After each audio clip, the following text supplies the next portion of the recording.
I'm looking. Hey, all right, we are in progress. And thank you for being here. I'm Neil Bryant and I'm the facilitator. We're going to have our first public testimony later on today. And when that happens, for those people that are on the screen, if you'd raise your hand so I'll know that you're interested in offering testimony, and that way we can be complete and thorough in our minutes and go on. As you know, this is the DMAC. We've been assigned the responsibility of making a recommendation to the county commission on 5 districts, and that's our work. That we hope is going to be completed by early October, be presented to the county commission, who in December will say yay or nay to it. If they agree that it's a fair and proper distribution on the districts, then they'll put it on the May ballot. Okay, because it has to be voted on by the people in addition to the commission to move forward. So that's kind of our time frame and where we're going. Last time we met, there's a few seats here if people want to come in a little further. And we did a mini autobiography on everyone, and Matt wasn't here, Matt Cyrus. That's because he was fighting a forest fire by Aspen Lakes, where he lives, and his family developed it, and he was on the fire line. So I've asked Matt to give us a few words of who he is and introduce yourself to the rest of your colleagues here on the DMAC. Great, thanks. Yeah, as he said, apologize. Last time I was actually out on the fire line. I've been a volunteer with Cloverdale for 45 years, and we've been doing 35 years as contract heavy equipment for fires for the ODF and U.S. Forest Service. But background, I'm a 6th generation Oregonian. Our family homesteaded in Central Oregon before there was a Deschutes County, and our family involved in primarily agriculture, but also do heavy excavation, as well as we developed the Aspen Lakes development that's 30 years ago. So been active in Oregon and Central Oregon for a long time, and also president of the Deschutes County Farm Bureau, the Oregon Family Farm Association, and a few other organizations. So that we currently sit on the Deschutes County Planning Commission. And Aspen Lakes had to evacuate for a while. Yeah, it was, yes and no. I mean, it was in the level 3, but I mean, when you play with fire for fun, I mean, numbers don't mean much. I mean, we stayed open. It wasn't really, I didn't consider it to be in danger. Thank you for fighting fires. The next item is the approval of the minutes from the orientation meeting on August 27th. They're included in your packet. Are there any changes to it? I don't have any changes, and I'm okay approving these minutes. I was wondering if we could ask for just even a little more detail in the minutes on who's speaking, saying what, as much as possible. I know it's not easy. I know we're going to talk later about how we request information, and then we want 4 people to support requests. So I think we just need to make sure that's reflected. You know, it sort of says, well, Melanie suggested this thing, or several people wanted this thing, but I think we get to know who that was. Okay. Just for the public to see, but otherwise, I'm okay. That's just my suggestion. We can do that. Other comments? If not, could I have a motion to approve minutes? Okay, motion. A second, Ned. Discussion. All those in favor signify by saying aye. Aye. I'll abstain. Oh, same side. Now we'll go to the public comments, and we have a sign-up sheet, I believe. Yeah, we could just ask one more time if anyone online use the raise hand feature. I don't see any. There's some online, but I don't see the raise hand feature. Okay, if you're online and want to testify today, please raise your hand. This is important because then we know how many people want to testify, and that determines how many minutes you get.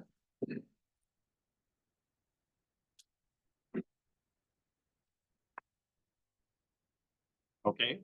I have all the ones on hand. Okay, so that's 9. So everyone gets about 1:40. I can be the timekeeper, but I'll give you the. So I have a question. Protocol. So, I know there's probably be a lot of people interested in commenting throughout the process. Is there a scope of what commenting is about? And there's a lot of discussion last time about whether we're gonna be looking at that district drive.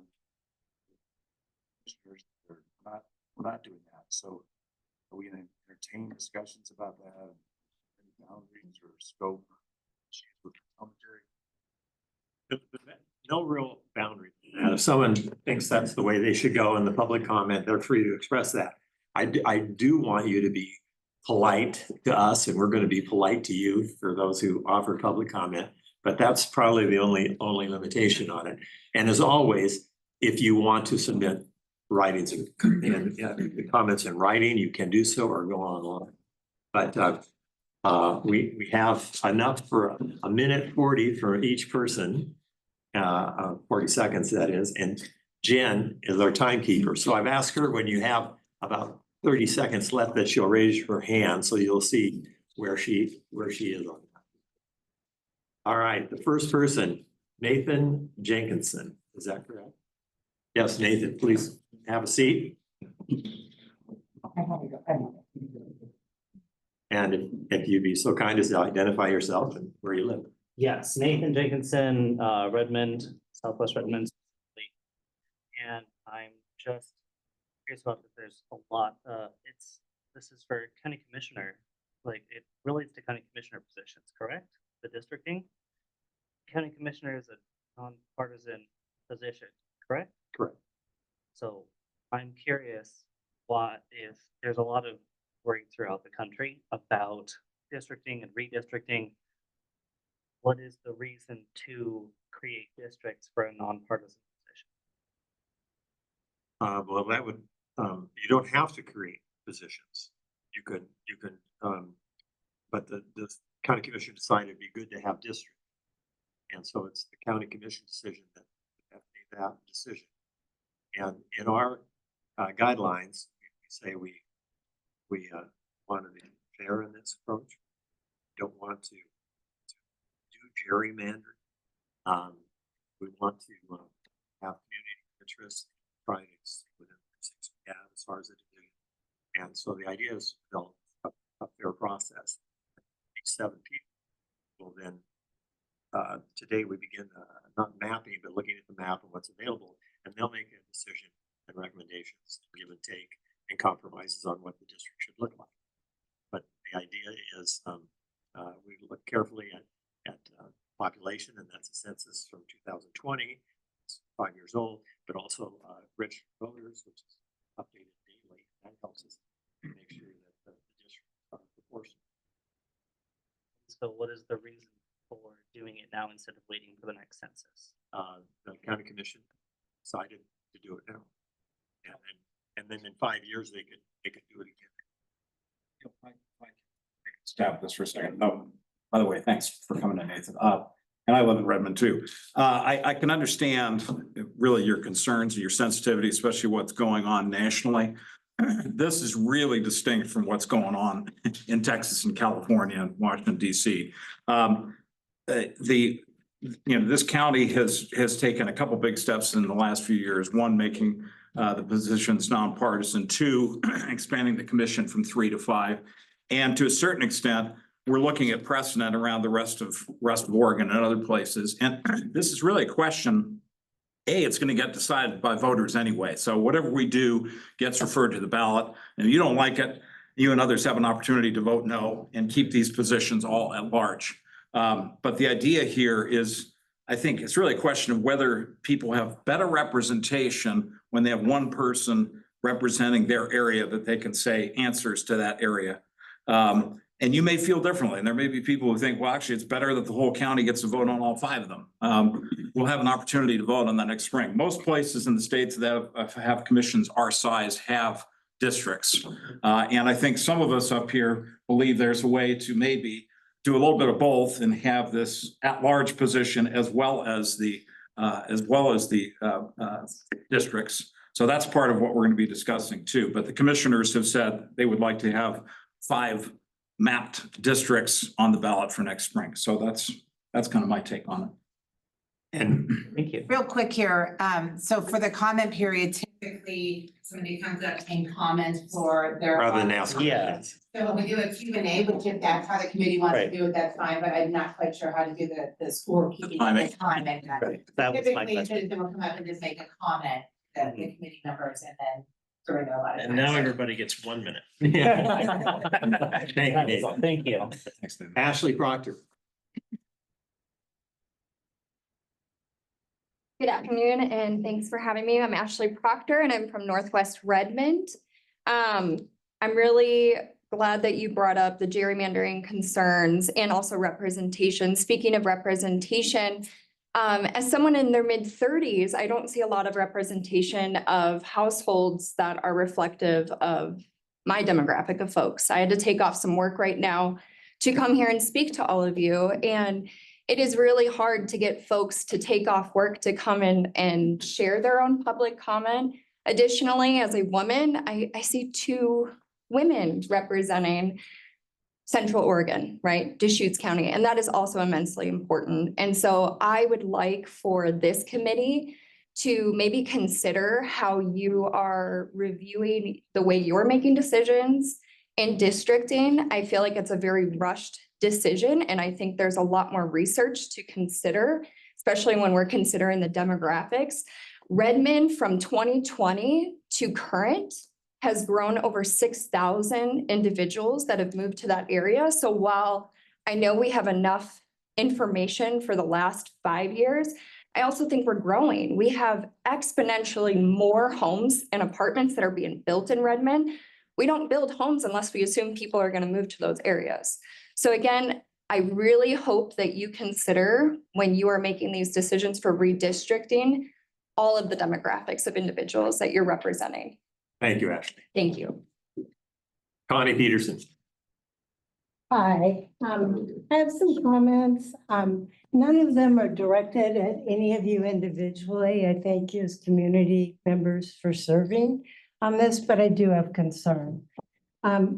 I was a person who wrote a guest column that was published in the bulletin expressing right up front some concerns about the composition of the DMAC and also urging some public attention to this process.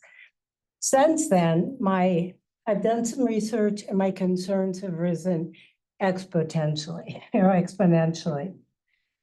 For example, I did a little research about how Lane County conducted the process of creating a DMAC. They call it an IRC.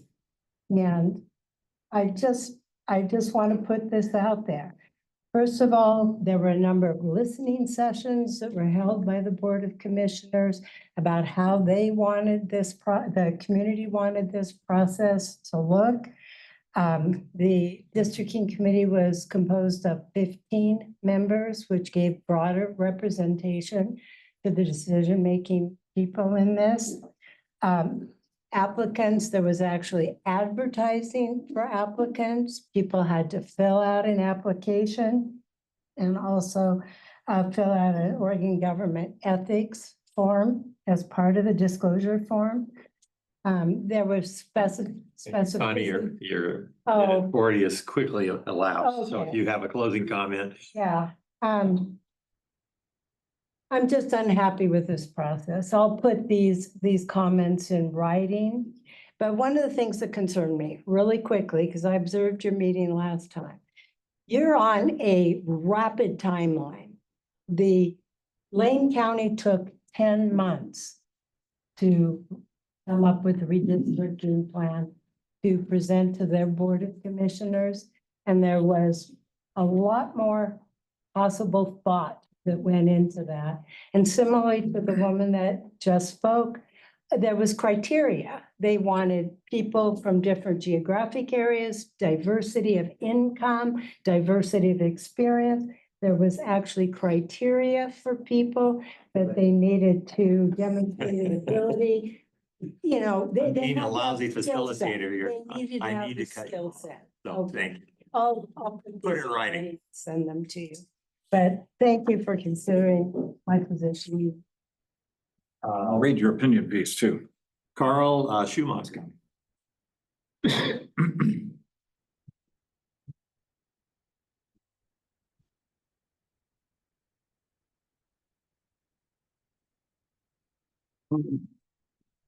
Hello, I'm Carl Shoemaker. I live in Bend. I feel that the area immediately adjacent to the Deschutes River on both sides should have their own representative.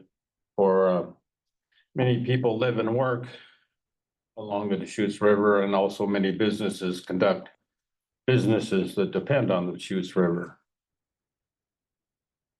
Thank you. Thank you. Liz Goodrich.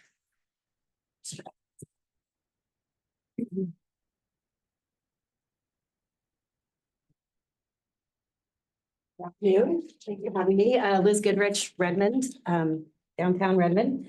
And I'm just here to express some concerns about the process that you're engaged in, and thank you for your time and service. I do have concerns about the makeup of this committee. Connie, Ashley, Nathan brought up the fact that, you know, Deschutes County is 50-50 males, females, and I see two. Not one person of color on this board or this committee. So I have deep concerns, and I know you're gonna do what the county commissioners have asked you to do, and that's to create districts. But I will tell you that between now and May, that I will be working to inform voters of the A, flawed process, and the B, what representation for folks from Redmond, that we will be disenfranchised. And I think these should all be at-large positions. So regardless of what district lines you draw, I will be out there convincing voters this is a very, very poor idea. Thank you. And Northwest Furs in Redmond. Yes, thank you.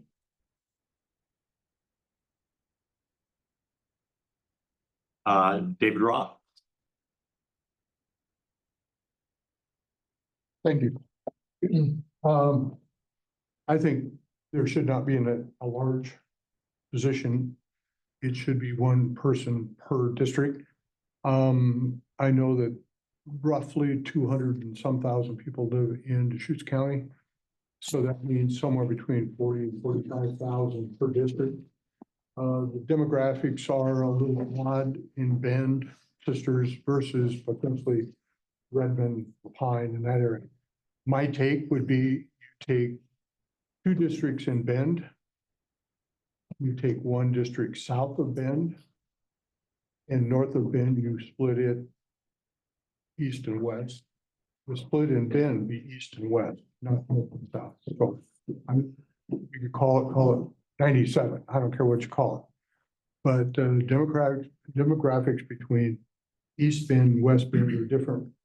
Same between, let's say, Sisters, Redmond in that direction. If you split them, you're going to have some issues. That's my take. Thank you. Thank you, David. Greg Bryant.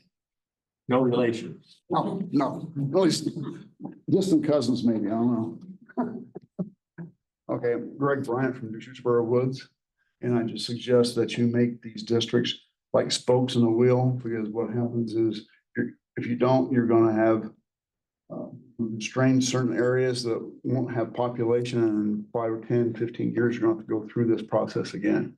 So you wanted to take that in consideration, and also any expected increases in population since 2020, as you know.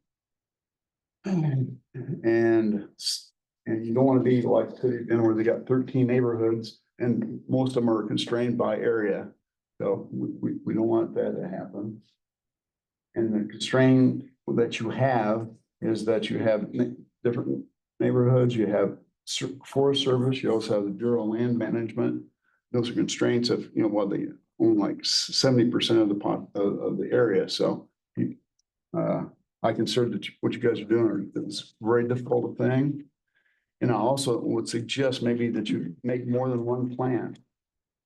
Is that you give the commissioners more than one option. And that's a question I got. Okay. That's it. Am I within my time limit? Neil, can I just clarify something? Yes, So Greg mentioned 13 neighborhoods in Bend. Those are neighborhood districts, which are volunteer-led neighborhood areas. They're not voting districts. We don't have voting districts in No, Bend, just to clarify. Samantha Smith.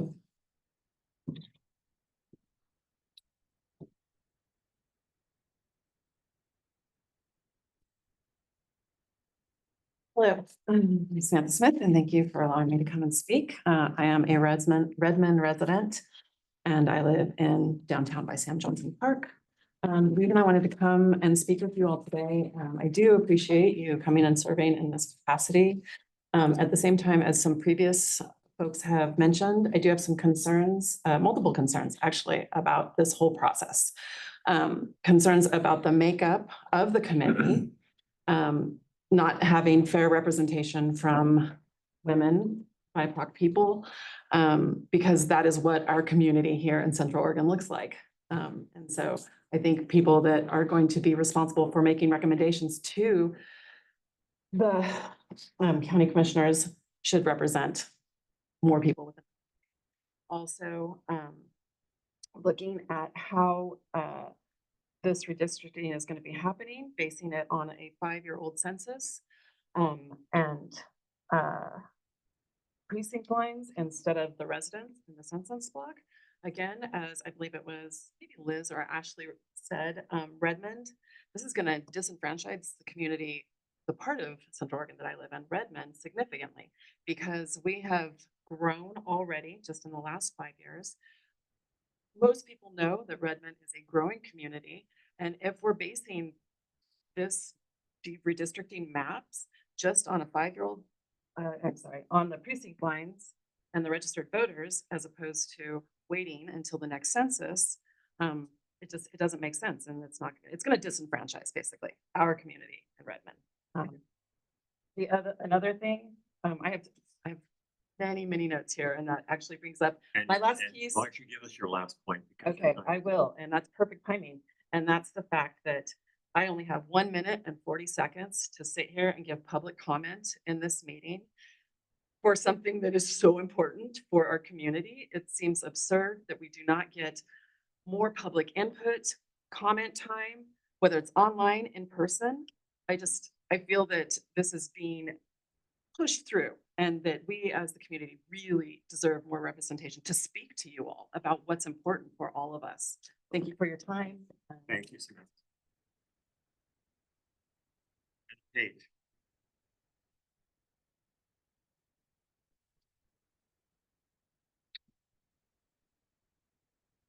Talk fast. Thank you for being here. I truly appreciate the work that you're putting in. I know it is not easy. I'm not envious, not just because of the work. I'm happy to volunteer, but also because I believe you've been tasked with an impossible task. I do not believe that you can draw fair districts that will adequately and proportionately represent the many communities that make up Central Oregon. I think we've already talked to how the federal government is weaponizing redistricting across the country. And we like to think because this is a nonpartisan district that it will be done not along party lines. But when I look at this group, there's 4 Republicans, 2 Democrats, and 1 independent.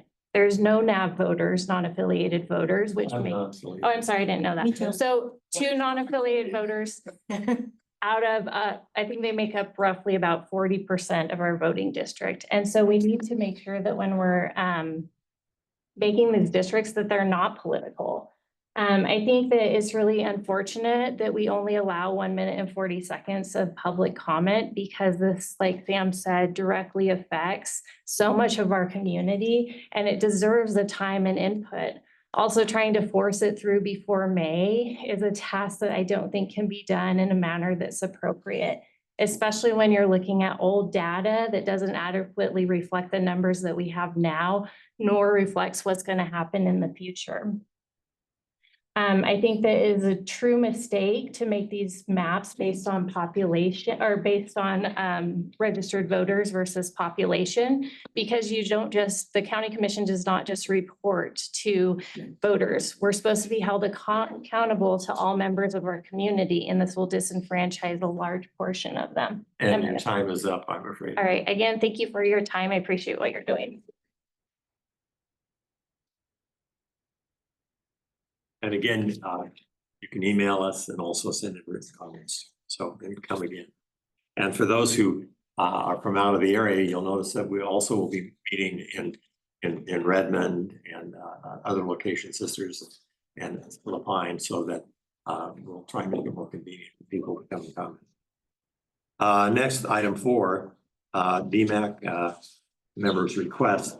At the end of the meeting, last time there were some requests for additional information in certain areas. And so you'll find in your packet, some of this has been answered with the information that's there now. A couple of things weren't there. For example, there's a question about, well, what about people in jail? In the Deschutes County Jail, which is located in Bend, you're there for 1 year is the maximum sentence you could have. And if the sentence is longer than that, you go to a penitentiary. And for voting purposes, I'm looking at Steve, people that are there, they're treated as if they're registered voters from the area they came from. So if they're from Redmond or whatnot, that's where their ballot goes. Is that correct, Steve? Correct. So I don't think, for example, taking a look at where those people are and come from would answer the questions of what the committee is trying to do. So Can I that's. just clarify on that? So if what if they're registered in like another county or another state? Their resident county would be mailing their. Okay. To wherever they're registered voter or whatever. Okay. We'll mail it to their.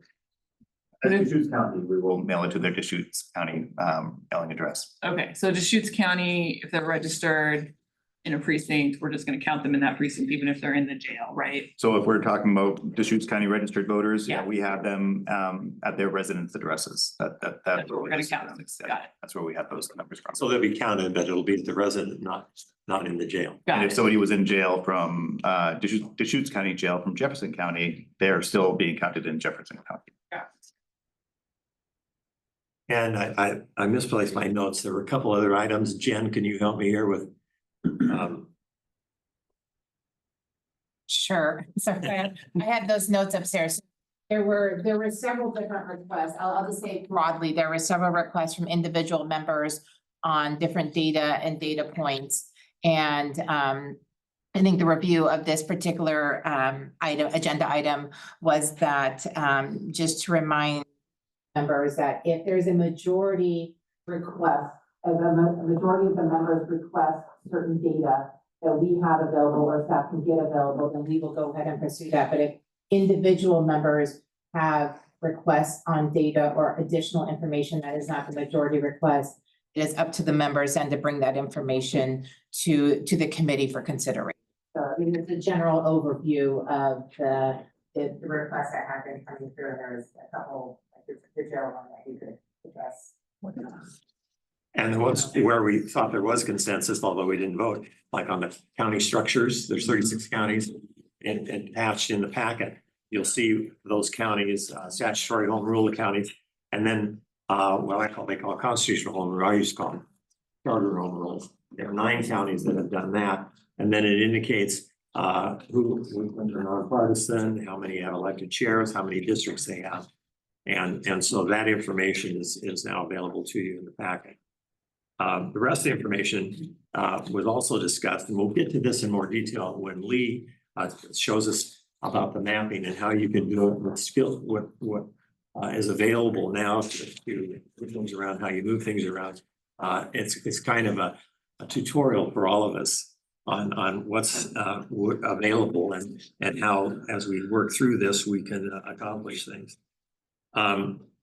Yes. Before we move on from the county comparison, so I did go ahead and just do a little looking into the other 5 districted counties, and I didn't know if it'd be okay. I just put a little table together. Can I send that to other committee members? Is that all right? Yes, you can send Okay, it. just listing, 3 of them do 4 plus 1 at large, 2 of them do 5, and then just some other information. I was looking at how close together their districts are, and almost all of them are under 1%. Which was really great to see them close together. So I'll email this to everyone, but I just want to make sure that was okay. No, fine. In fact, other people too, other members of the commission, if you got something you want to email to the other members, feel free to do that. Bernie. On this map here. I'm missing something, I'm sure. This whole section here doesn't have. Is it an overview of everything, or is it, because you got a 50 here and then a 50 over in Laverne. This one is an overview of the county. It's everything. And then these are specific Okay, that's. as it what I thought. relates Now, to certain areas. in Lapine, you have a number 50, but there's this page here with population numbers stops at 46. I think that got cut off. Yeah. Yeah. Saving paper. Yep. Save it free. Not the intent. It's- Okay, We'll get you that out if you didn't get it. no problem. Thank you. Matt. Yeah, I was just gonna suggest that, aren't we running into public meeting rules if we're starting email amongst the members as opposed to sending them to an administrator that then can disperse information? Yeah, I was gonna point that out too. So if committee members want to get information out, there's one of two ways and you guys can set how you want to do it. If you want to email other committee members, please include the DMAC email, but do a BCC to be in compliance with what we laws.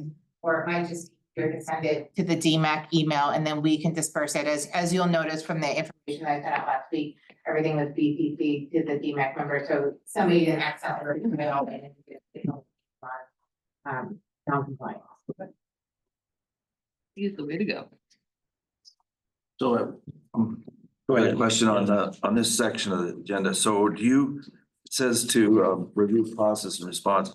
Do you, do you care if we bring up things we might want at any one time, or do you want us to bring up, are we kind of each meeting have a time where we can say, hey, this was something I've thought about between meetings and I'd like to get next time, or how are we gonna deal with that? Today, I'd like it during the wrap up and adjourn, because when you see what Lee and Phil can do. Yeah. And the information they already have and the data layering, it will probably say, okay, I want some more on this, or I don't need that. And that'll help us make educated decisions on what we really need to move forward.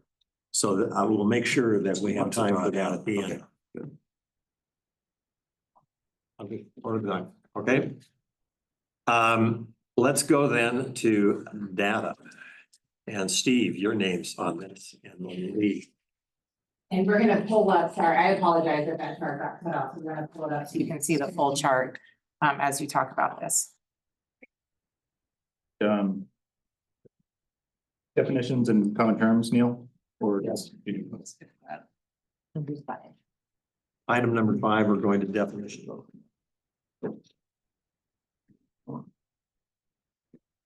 Okay, Neil, I'll refer to you. Okay, if you look at the packet, you'll see that there's definitions that have been pulled from statute or from other sources to answer questions about, okay, what does this mean? Commission districts, that's basically comes out of statute. And we did get clarification from the county commissioners. It was a 2-to-1 vote that it's to be 5 districts all at large. So that question is, excuse me, none at large. Yeah, sorry about that. Bill was getting excited back there. And none at large. So that's our primary responsibility as we go through on the map. Then the precincts, what is a precinct? Here's a definition of that. And we have 50 in Deschutes County. The census population, 2020 is our last one. It was as of April 1, but it's tabulated. The information comes out in about 2021. The next census is in 2030. And probably about the same time to put things together. And the census is very thorough, and it collects data on sex, race, origin, age, marital status, and then it collates it. It is not a voting population because it includes people that are 17 and under. It also doesn't ask for proof of citizenship, but it tries to count everybody, because that's how the House of Representatives determines who gets so many slots in the 435 positions in the House. And then also it's used for federal funding of certain programs. So the idea there is to count everybody, whether or not they're registered voters or not. Then the next census is, as I said, is the 2030. Population proportional growth. This is the definition of that. And the idea of proportional representation. You'll see that in our guidelines, we said we want, it's not going to be perfect. They're all going to be exactly equal. We want to be within 5%. The Secretary of State's guidelines say you can get within 10%, and that's acceptable. but we're gonna try and do better than that in Deschutes County. Contiguous, that's just that you can't have one precinct over here in one corner and there it's gonna be tied to a precinct over here to form a map. They've got to be touching, and that helps also on the community community of interest. And then the community of interest statute is pretty generic but it's it takes into account neighborhoods, regions in the state, et cetera, et cetera. Yes. So is this when you talked about the case that was challenged in court, District 5 last time, is that the legal term of art too that gets litigated as community of interest? Or I thought that was community of common interest. but Common and that was different. That's different. That is statutory and constitutional. We're talking about when after the last census, Oregon got a new representative and it was District 5. And so the legislature had that obligation to create new maps. And then they provided a District 5, which most of Bend is in. And then the rest of it is in Marion County and Clackamas County and et cetera. And the big argument when it went to the Oregon Supreme Court was there's not a community of interest here. And usually you have the Cascade Mountains as a cutoff point and et cetera. And the Supreme Court said, no, this is sufficient, and they approved the District 5 the way it was drawn. So that's a pretty broad definition of community of interest, but that's what the Oregon Supreme Court said on the issue of congressional districting. Urban growth boundary, that has a legal definition too. Every city has one. We have 4 cities in Deschutes County, and they all have urban growth boundaries. They probably have urban reserves too. I don't know if they all do, but many of them. And then city limits, of course, that's what you're incorporated here to have. A definition of urban and a definition of rural. And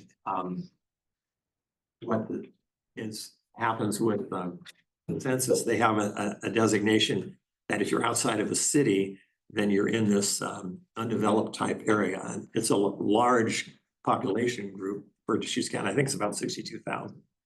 So that's everybody else. And it includes your large planned unit developments and resorts and river and Black Butte, but also other areas that aren't a city. Terrebonne, for example, or whatnot.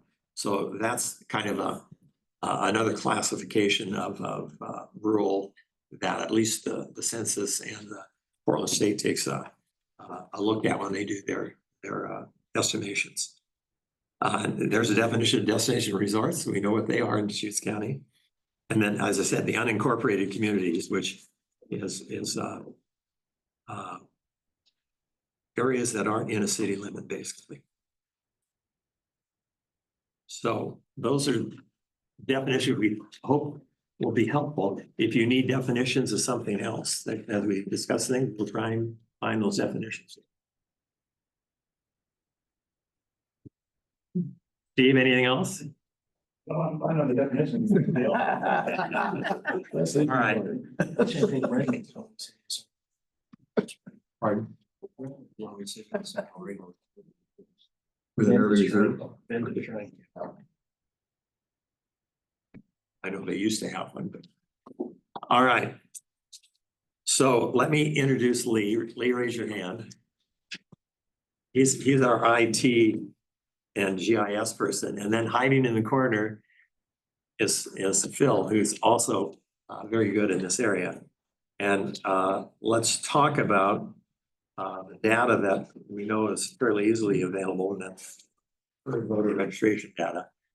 Steve, are you doing that, or is that going to be okay? Okay. So yeah, that is including that. That is included in the packet, something we're screen right now. Apologies for the packet. It looks like the last few of our precincts were cut off. Off to the top. Off to the top. We lost 1 and 2. So We'll get a new one sent out to you guys. My bad on that one. It was good on email, just the printed one today is cut off for some reason. So in the packet, the 50 precincts that we have, so we're numerically 1 through 50. Those have been drawn, again, each precinct represents a geographical area and a combination of, districts and whether they're, inside the city boundaries or outside the city boundaries. We didn't get into the district listings in this table, but did list whether, the precinct is within the city boundaries or not, or whether it's unincorporated. And then the other, last two columns, the statistical columns, one from the 2020 census data. From the way the precinct maps, the precincts are laid out right now, and grabbing that census data and totaling what was gathered 5 years ago. And then that represented by each precinct, and then the registered voters count from just a few weeks ago. So that is current. I mean, it is a very fluid number. We're updating voter registrations daily, voters moving in, voters moving out, voters coming of age to be able to register to vote, and voters passing away. That very fluid number, but that's just a snapshot that we took. So as that census data was a snapshot in time, we can pull up a new list of registered voters or those totals at any point in time. Ellie, you had a question? Yeah, so in the sort of charter from the commissioners, it had mentioned that we would see voter registration from February 2022, which is when all the new precincts were drawn. So are we gonna get that as well on these columns? I did see that, your question about that too. We can, but I would just come with the caveat that this data is that the precincts are laid out right now. 2022, we've shifted lines. There have been annexations. There have been some balancing of voter totals. One of the constraints that we have with precincts is that they can't exceed 10,000 voters. So we had some precincts up in Redmond that we needed to move the boundaries around and balance out the population. It didn't change what anybody was voting on up there. It just changed the numbers. So if I presented that table from 2022, you would see quite a discrepancy between precincts 30, 60, 17, for instance, would be a little bit skewed from what they are right now. So I can still share it to the DMAC email, but just would come with the caveat that that's a little bit stale data right now. Understood. I actually think it's really helpful to know where you had to redraw some lines because it was getting too big. So I would want to follow what is in our charter and see that data as well, understanding your caveats that you're giving. Yes. So there's some of the precincts are showing more voters than population. I assume that's real super rapid growth in those areas or something. Yeah, that's a great question. To your point, yeah, it shows growth. West side of Bend, for instance, I don't have, I meant to draw out these examples and have a very specific. Precinct 49. What's that? Precinct 49. 49. Two is down by twice as many voters as small. Yeah, as small as precinct 20, precinct 22 is Black Butte Ranch. So I don't know what the trend was there with people moving there post pandemic or anything else. I do know very good that either the number of registered voters or residents that are registered to vote in precinct 22. But I can't say So what the I census guess was it's 5 years ago. difference in date, you got this year versus 5 years ago. So in the last 5 years, more people have become permanent residents of Black Butte. Black Butte, and then down near Lapine, outside city limits near Lapine, you're gonna see some similar ratio is gonna look a little bit off, but again, these are very accurate numbers for the number of registered voters and what the census represented 5 years ago. Great question, thank you. Yes. And just for folks who are watching, we can't take the 2020 precincts and compare them to now because all the precincts were redrawn in 2022. Not all of them, but a lot of A them. lot of them were Yes. adjusted, right, and by a lot. So I think that is a challenge we're having of one-to-one comparison. And even from 2022 to now, it sounds like there were still some little adjustments, less so from 2020 to now, but that's a challenge of looking at it this way. Other questions, Steve? Yes, Ned. Is there, other than a number, is there a map that shows me where number 24 is? That's included in your. Just look. Next page in your packet. And I'd like to, there's another member of our, That's what this is. More South County. there's another member of our group that's that didn't come forward to the table, but can speak accurately to these precinct numbers that she really good, but Nancy, like you said, anything that I'm missing, Nancy, about.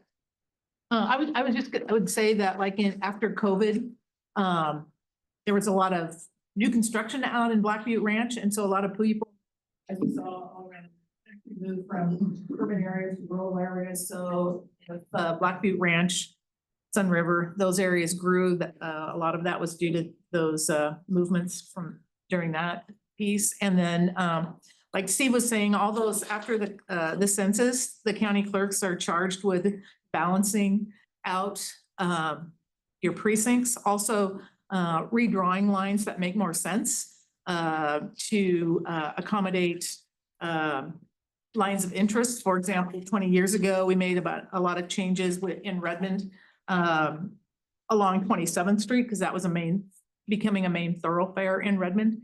And so we made some adjustments there, and we saw a lot of growth because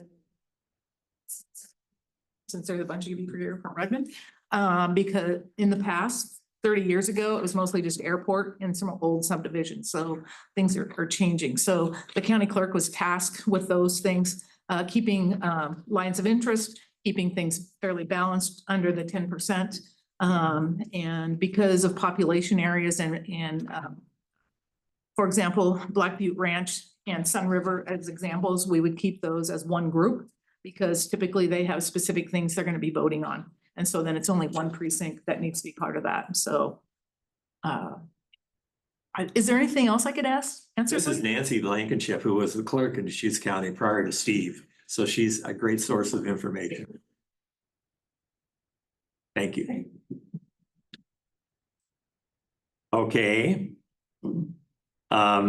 Lee. Let's talk about things that are listed here, the current voter registration data and the census block data. All right.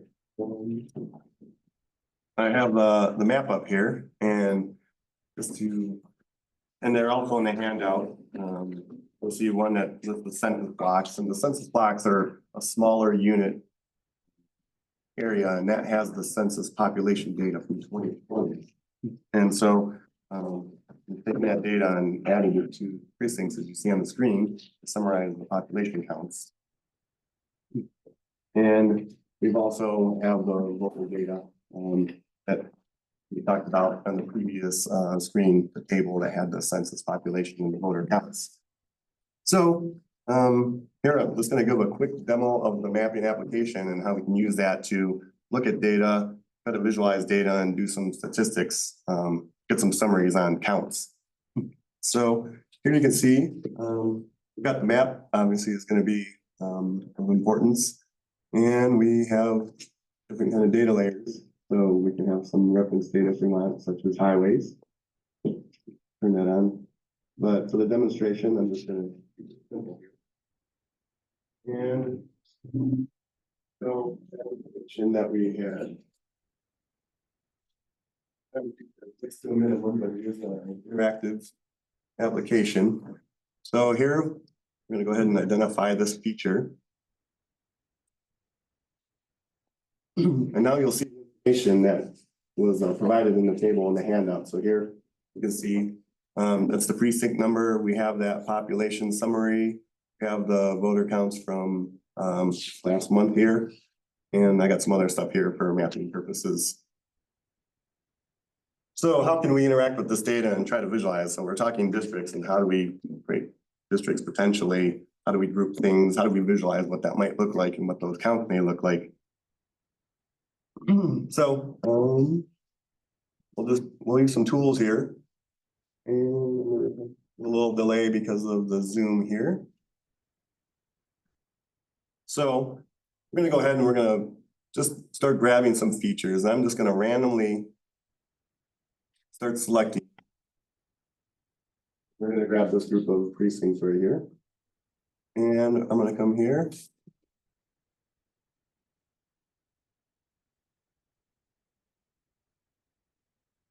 And I'm going to call this area 1. Now we can visually see how those are grouped together. And let's come over here and grab this other group.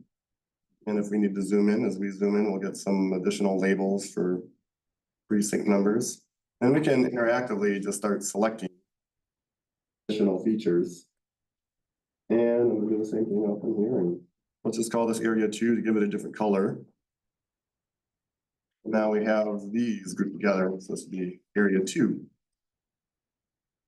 And we can proceed to do that for all the different areas. So here we do that again, call this area 3.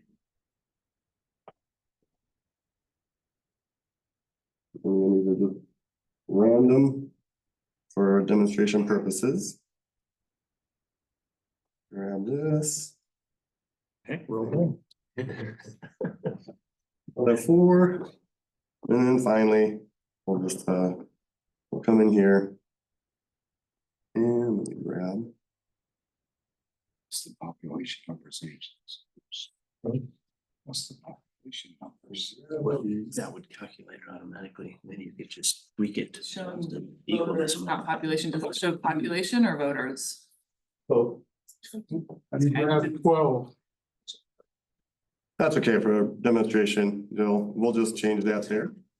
So now we clumped it as that one. So here we've selected all the different precincts.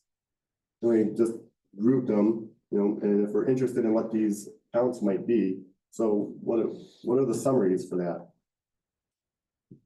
So I have a tool here where it'll summarize the statistics of these, and basically it's you're gonna take the precincts, and I call it summarize because it summarizes, it has the data, those count data on it. So I'm gonna take the precincts and summarize the count data. We're gonna output this table here, summary results. And we can include the population field and the voter count field, and this is the scenario is just the group by. In this case, I have a column called scenario where we can do that.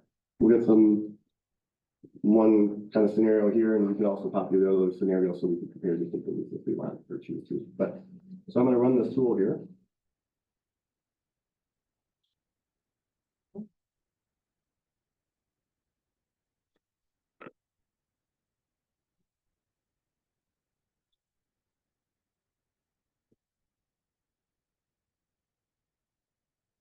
Here are the summary results, and so most important thing to note is this is where we're running the kind of visualization, and these numbers here, the 0, 1, 2, 3, 4, 5. Think of those as the areas. So those are the what we call like District 1, District 2, 3, 4, 5. Yeah. 0 just means there was nothing assigned. So if there was something that hadn't been assigned, then it would show up in there because we can group some things and you can build it out as you want. So you can progress through and start with a few things and add them on and run it again, add some more, run it again. So in this case, everything's assigned, and we could see that what we call area 1 has this sum population and some of the voters. And then maybe we can kind of compare those and see that how each of them look. Are they both here, are they within 5% of each other? Of the nearest voter count or for the population count. So that's the basic functionality of how we can use the mapping application to kind of select group things. We can change the grouping and rerun the statistics and see how those statistics and counts change based on how the changes that we made or what's provided. So There are some questions. Do you have census data that you can pull into this, so you could show us, how many voters of which, or how many population of which age or ethnicity or anything as one of the columns? I have the census block data, but I only have count right now. But we certainly get census data as the other statistics. I would love to know what do they collect? So we could maybe decide like what might be useful for us in thinking about communities of common interest as well. And then my other question is, can you put on top of this school districts, fire districts? Sorry to take your question. See those outlines.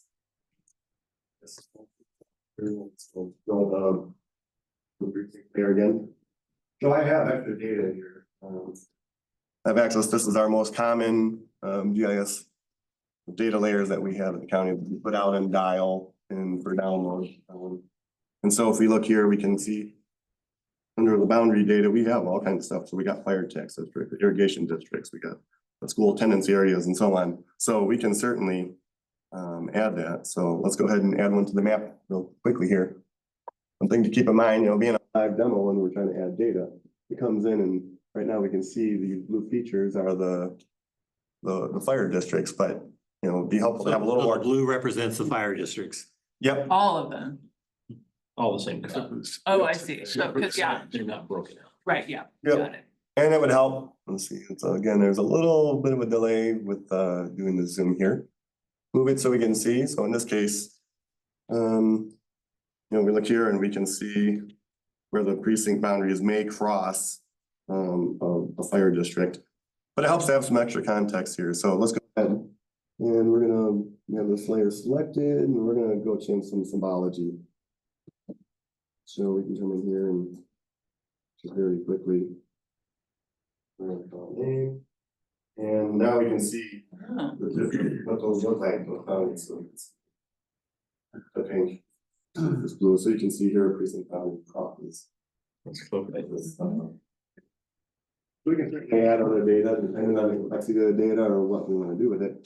Might be really add. Like fire a little more, yellow. And prepare to help us be a little more efficient on time or whatever. Yes. I see where the pink boundary is there, but I don't, when I'm talking about a map, how do I know where the edge of the pink boundary is? Can you add a map, I mean, like roads or an actual map of the? Well, we can certainly have additional dates. We have the county boundary, now we've turned on the city limits and here's the highway, so we can continue to add a lot of data.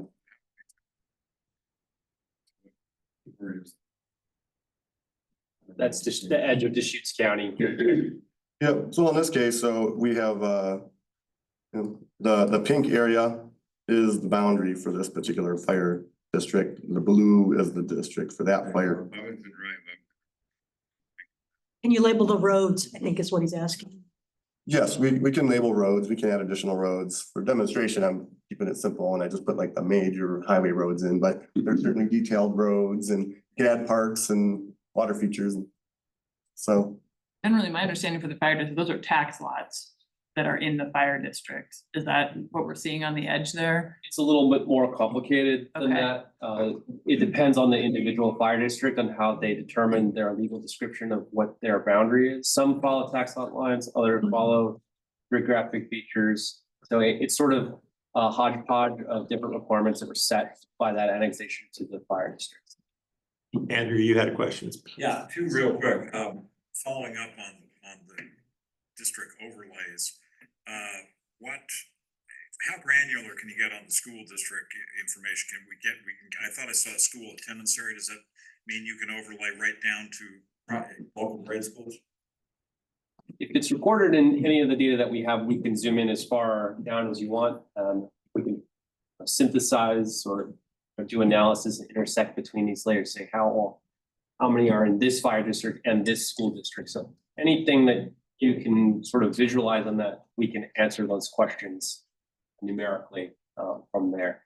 But yes, The school, I mean, the school district, that's a school boundary. It's Yep. not there's no tax associated with that specific to a grade school. So that's why I was curious. no, not too specific, not for the school tax district, but like attendance areas or like, oh, it shows this school. Okay, so you do have the attendance information you can overlay. The Yeah. other Yeah. question was, sorry. I added it up here, so we do have that data. Right now Okay. it's showing the high school, but we Right. have elementary. middle. Right. When you first started playing with this, Lee, I noticed it said something about it was showing the information with warning. And I wondered what the warning was.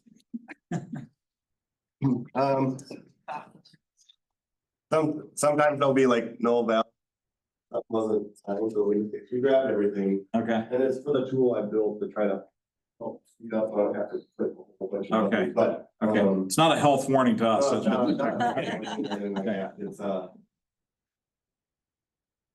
I put in the scenario the 0 to make it still look nice, but 0 or no. Bernie, question. That first you brought up with the 5 districts. I mean, the numbers were not close, but is there a way to get a copy of that first thing you brought up as a sort of a mathematical starting point? Oh, yeah, certainly. I mean, that one, yeah. Yeah, so, yeah, we can certainly draw stuff. I mean, just what you got right there, and I got to put the numbers into the, I can put numbers to the numbers, but. Steve. So that's, I think, so this is showing you what is available at your fingertips as a tool and what we can do and how we can visualize things. Really just a very rough example. That's like I say, a starting point for my brain. Exactly, and that's why I think that was the intent of including, this map in your packet, is that it does show each precinct and each precinct's boundaries. And even though not on the printed version right now, but what the census population, what the underlying data is, you can take this home and just sketch. I have that, yeah. You've got 5 districts there planned out, and I just want to use that as a starting point for numbers. Sure. And then to continue to work those numbers. Like I said, if you say, approximately 200,000 in the county, 40,000 per district, but that would give me some place to start mathematically. The last one goes properly right now, would be done by. The intent of the demonstration was to show that what we can do, this was arbitrarily. No, that's wonderful. I just want to use it as a starting point for me. If I can get a copy of just that, that's all I need. So I think we'll defer that to the. I just want to be careful about having maps around as part of our records that are not even close to what we're trying to do. So I just, things when you publish them like this, they have a tendency to take a life of their own. So I would just be really careful with that because these are so far off. One had 97, one had 20 something. So it's not even close to it.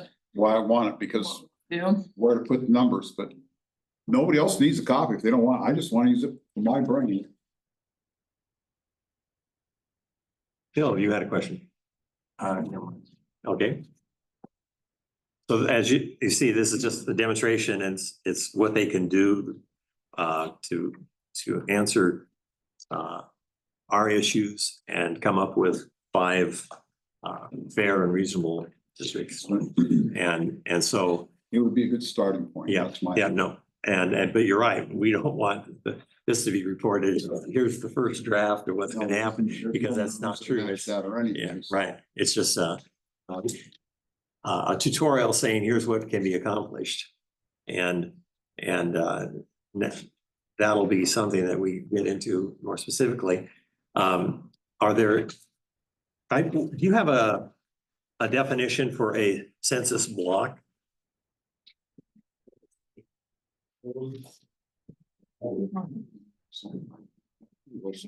Style is nothing to write.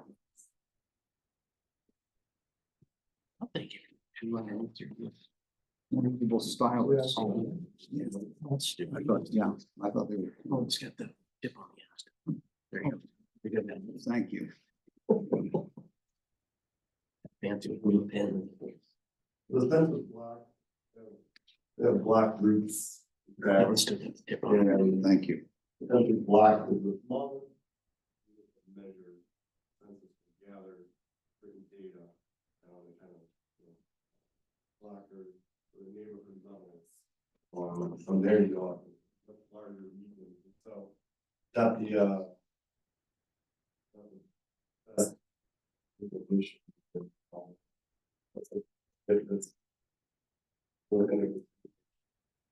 sorry. But turn on the block. The blocks are much smaller. It's a measure.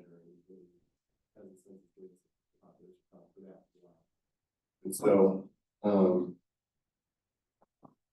in order to get that count data, the percentage of precinct, approximately all blocks. Here's all these blocks are all that precinct, and then what's the total, and that was assigned as a precinct, but.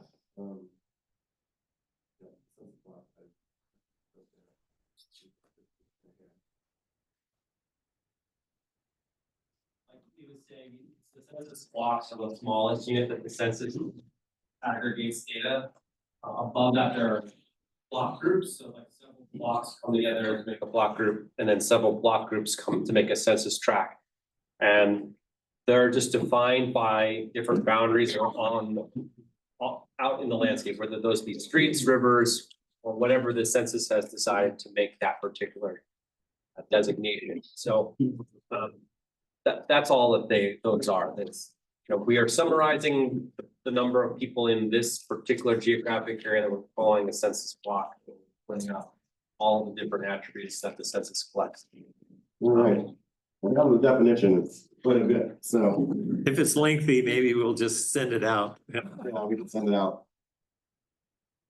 The reason I mention it is there's a lot of talk about the census. What does it really look like when they gather the information, what these blocks look like, and how you can use them for the 2020 census. And although Portland State through the Population Research Center does some updates on population, those are estimates. They don't do a census in a block. And so the information they give to City of Deschutes County or to the city of Bend, that grew 2,000 people in the last 5 years, but it doesn't put you into a precinct. And the same as in the unincorporated area and everywhere else. So it's those estimates are helpful for many purposes, but they're not helpful in saying how many new people are in this precinct or who is left, because it doesn't do that. So they're called an estimate. Lee. Yeah, I'll read one kind of primary sentence of this paragraph I have. Census blocks are statistical areas bounded by visible features such as streets, roads, streams, and railroad tracks, and by non-visible boundaries such as selected property lines and city, township, school district, and county limits, and short line of sight extensions of streets and roads. Do you have a question, Ed? Yeah, I'm still struggling with this communities of interest, and if I go to AAA and get a map, I understand that, the block on a line. So how do I overlay a AAA map with all this data? He probably has it. We could add whatever background map that you would like, that's publicly available, so. Those things just confuse me. If those are census blocks, who knows who's, maybe this community of interest thing is, if the Supreme Court says everything is open, then that isn't one of our criteria. Maybe it is, but it's gonna be hard to define. Well, it sounds like community of interest is anything within Oregon at the moment. I think it'd be great to get some more information, actually, like what did the Supreme Court actually say? And maybe if there are court cases around when this standard was found to not work, what did that look like? And when it was upheld, what did that look like? And that might help us understand kind of what that means. I think also the idea that was hopeful is for the committee would understand our county and sort of everyone who lives in it and the communities in it, and can help understand, you know, what that means to us. Wiggly lines, I'd hate to be a census taker. It's a very thorough process, and if you don't, you've got an obligation to fill out a census form. That's in the law. You'd be fined if you don't, but there are people that don't fill it out for various reasons. And so then the census people go out and try and find those people and get the information that way. But I'm not sure the Supreme Court decisions on community of interest as it relates to congressional districts is much help. But maybe there's something that would be more of a definition for it. We can ask county council to help us with that. I guess I have a question about that, Neil, because on our criteria, it says not unreasonably divide communities of common interest, geographic boundaries. So why wouldn't a Supreme Court definition of communities of common interest matter for us? It depends on how specific the decision is. If it says, okay, in the designing the fifth district, we find that there's a community of interest between these counties, but there certainly could be something that is more definitional on a community. I heard one, Deschutes River this morning. Yeah, I think there's just the more examples we could look at and see how this has played out at various levels would be just helpful. Seems like an important criteria, but it seems like there's no definition. Yes. There's many definitions. So that's the same as no definition. Well, no, not necessarily. Depends on where you live, where you at.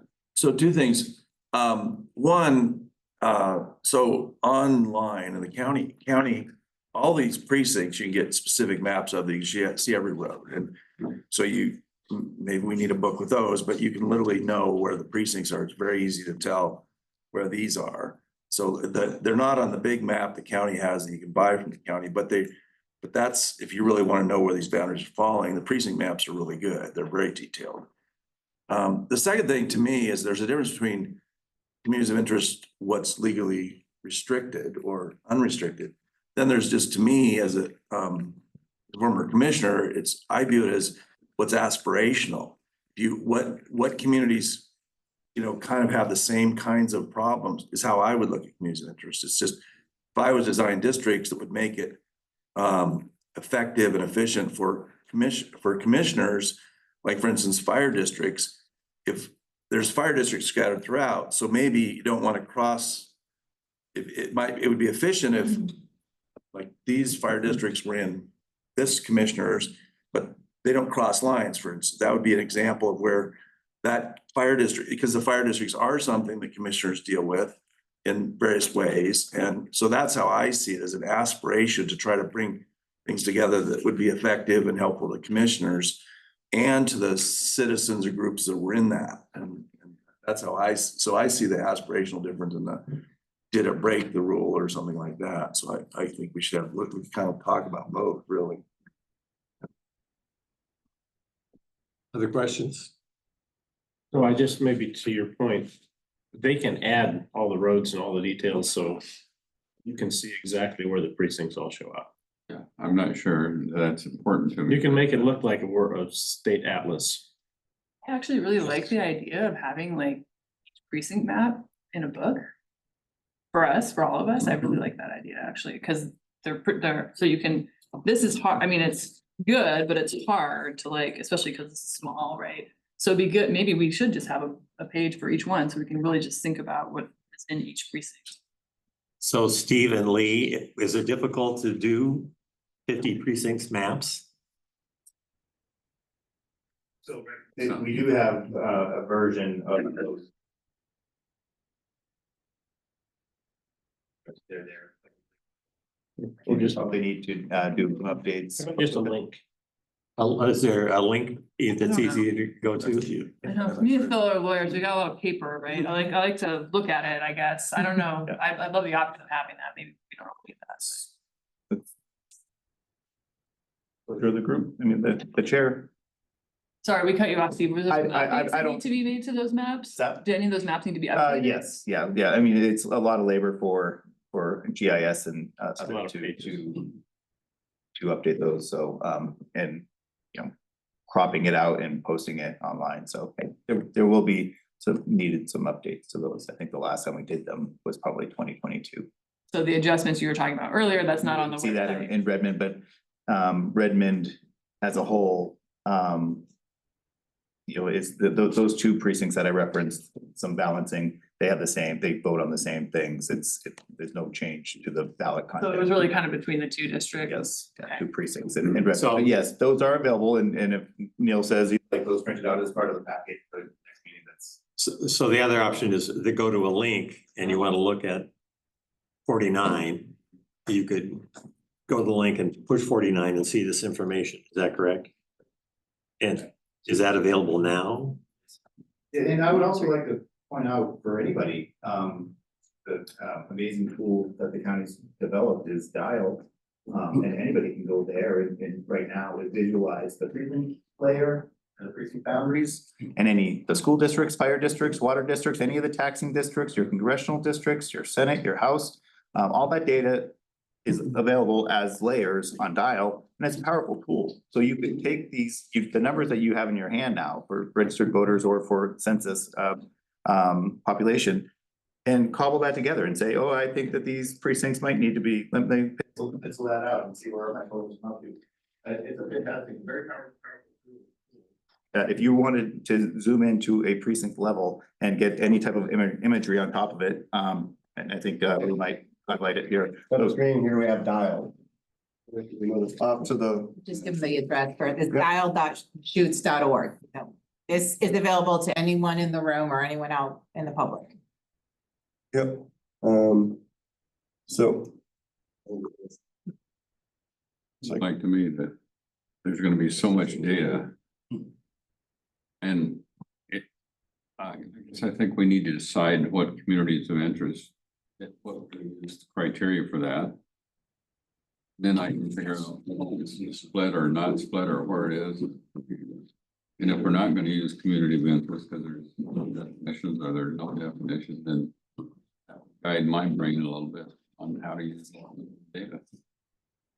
Why don't, we'll try and get you a legal definition anyway of community of interest generally. There is no specific definition. The Oregon State Directive uses that terminology. I have a text into our legal counsel to see if they have a Supreme Court. But I also put it into govai.com just to see if I could pull up something. And they also said that the Supreme Court has not provided a singular comprehensive definition communities of interest. So the reason why it is not defined is because it is not defined.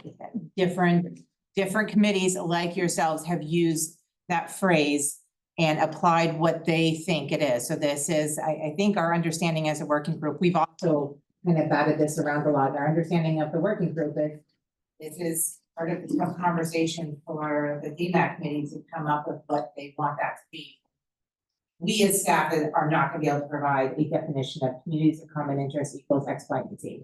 And I haven't heard back from legal counsel, so I don't want GovAI to be the final say that the Supreme Court hasn't actually defined, but as of right now, there's some guidelines on, but there's a gap for that, but there's not a common definition that is widely used among a group of people doing mapping.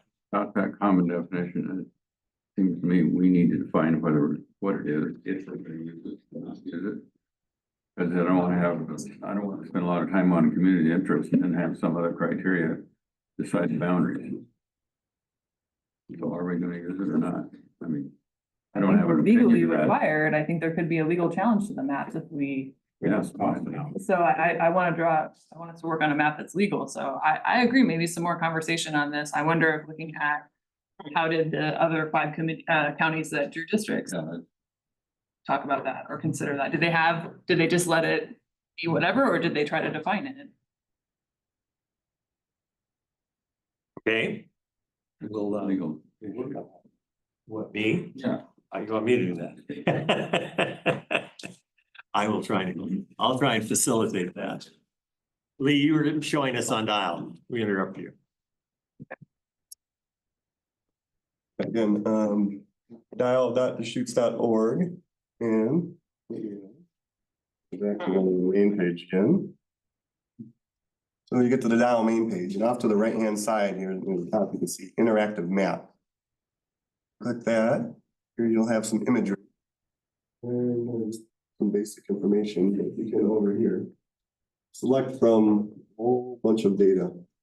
So we have data I came earlier, like fire districts and so on, like a lot of that basically is in dial and it's available here.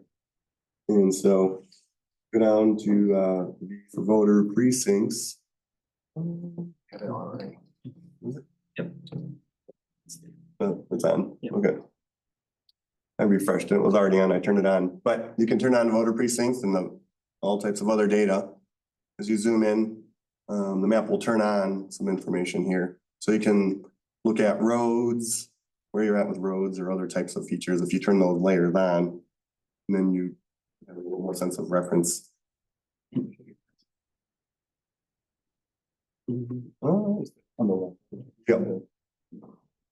If you're trying to see those roads a little bit better, you can Yep.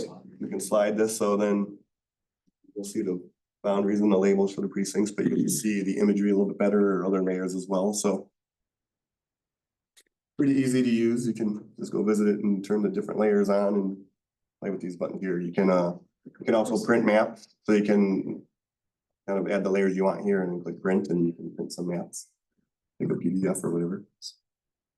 Andrew. Yeah, So Neil, I would submit that interesting, that list of layers is quite interesting to me as it overlays with this question of communities of interest. And a first question to you is that, I don't know, it looked like there's at least a couple dozen there. I don't know what the number is. Is that list, that's exhaustive, what you've got in here right now that we can look at without creating a whole bunch of new work for somebody to create another layer? Is it all there in that list? Yeah, that's pretty much our most common data. We have a lot of information there. It could be something else that, you know. So I think, for me, and trying to be commonsensical about this, I would suggest that we look at that alongside this whole question of a community of interest, because we can make up whatever communities of interest we want, but if we can't find the data to even do anything with it, it's kind of pointless. So, and I see a lot of detail there in that layering. So I would just submit to all of us, not right now, but in our own time, to go back and look at that list and see how much of that can play into this equation. And there may be, we may say, hey, I want all 28 or whatever, but it could be 15 or maybe even rank them a little bit. I see we've got a big discussion coming around this community of interest point. So I would just put that out there. Something I think would be helpful. Well, it seems to me if that is a criteria we're gonna use, and we are gonna aim at that, we're gonna have an agreement on what it means. Otherwise, you'll never get it. Now, what we're trying to create is communities of interest and then balance it with this other data. All this data, I mean, there's so much data you can. It's just one of the criteria. I mean, you have to look at registered voters, the population, the census, avoiding gerrymandering, those sorts of things, how people are registered to vote, what party, et cetera. So there's other items, but community interest happens to be one of the criteria.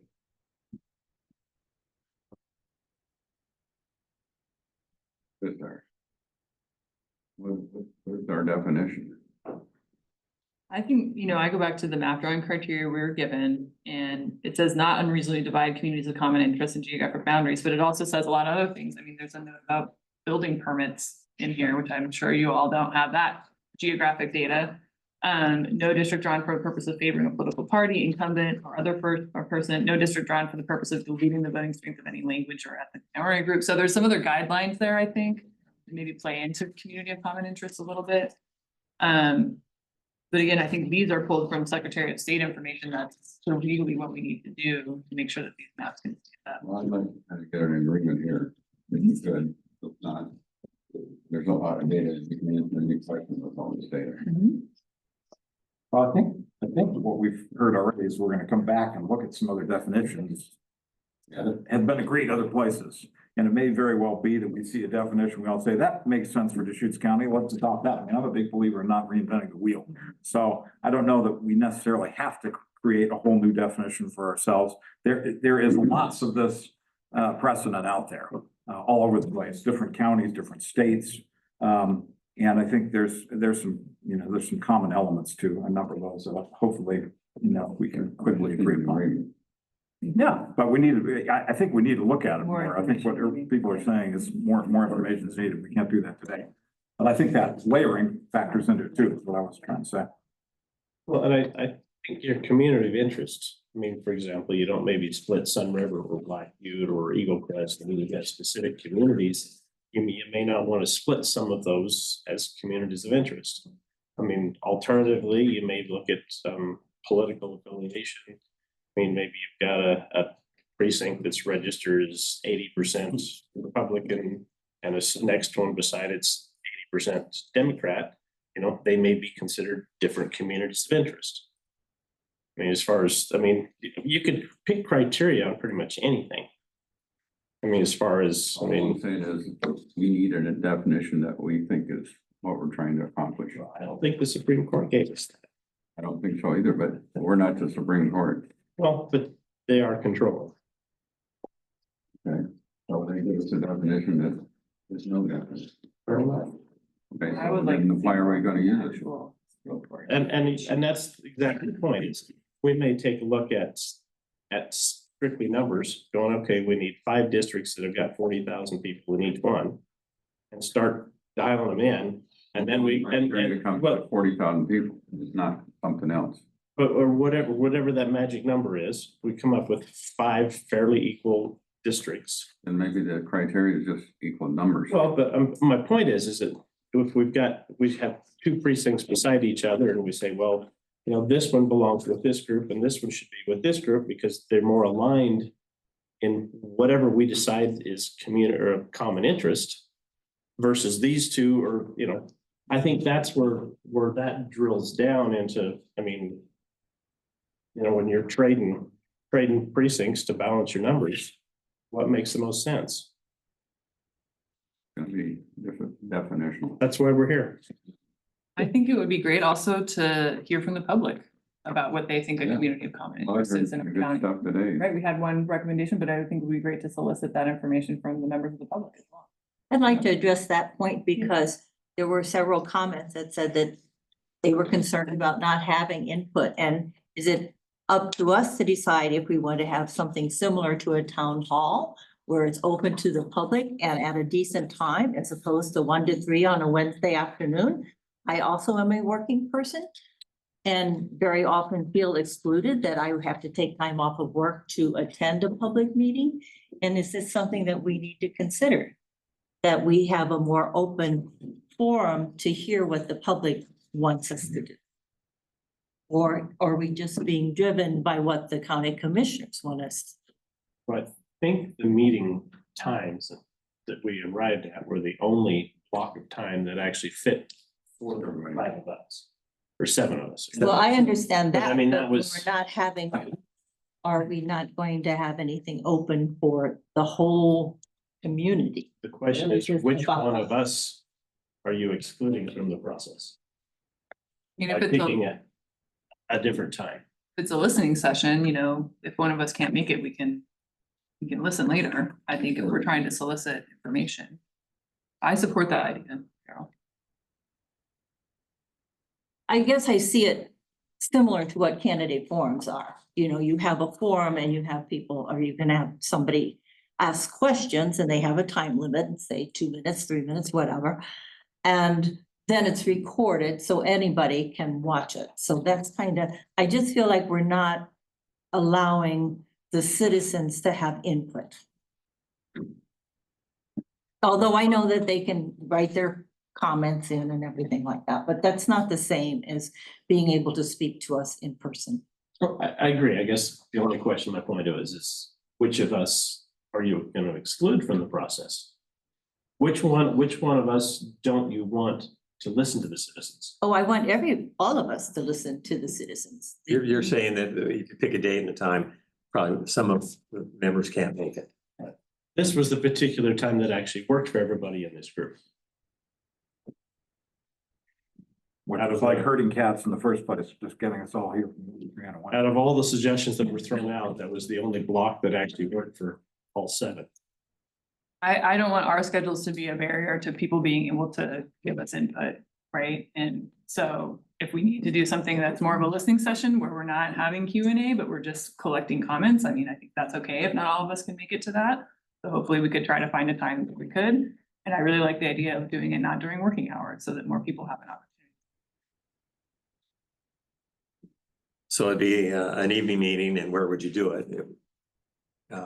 50% of the population is in Bend. And that's another question that would need to be answered. Was on a minute and 40 seconds. Well, what happens is we set 15 minutes up for public comment. And then the number of people that signed up, and we divide it to make sure if not enough sign up, and this is common, City of Bend, other legislatures. And the reason for that and the limitation is, one, you do have the right to submit emails or written comments, but also if you just do public comment, you don't have enough time to do the work the committee is supposed to do, or the city commission or whatnot. We could add time at our meetings for more input. Yeah, we could say rather than 15 minutes, it's going to be a half an hour, you know, or whatever. It doesn't answer your question about for people that are working and they can't come in, but we could definitely do more public comment time. Well, I like the public comment I heard today, so. Well, I get the strong consensus. We'd like to have more time for the public comment. So my suggestion would be, let's do this. The next meeting, we'll have more time for public comment. And so I'd ask your patience on this, and then if we run a little over on our 2-hour commitment, it might be a little longer than that, but it sounds like it's well worth it to get that public comment.